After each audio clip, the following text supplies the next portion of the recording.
Assalamu Walaikum. Hello friends, how are you? Welcome back to my another video.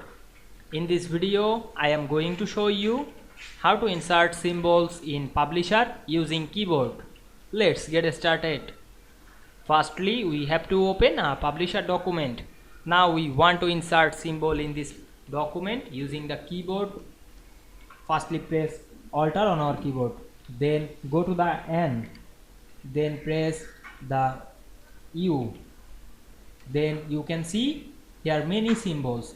You select any symbols to using the up, down or left, right arrow on our keyboard.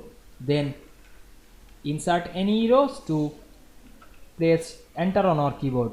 Now we can see we insert symbol this publisher document using keyboard very easily.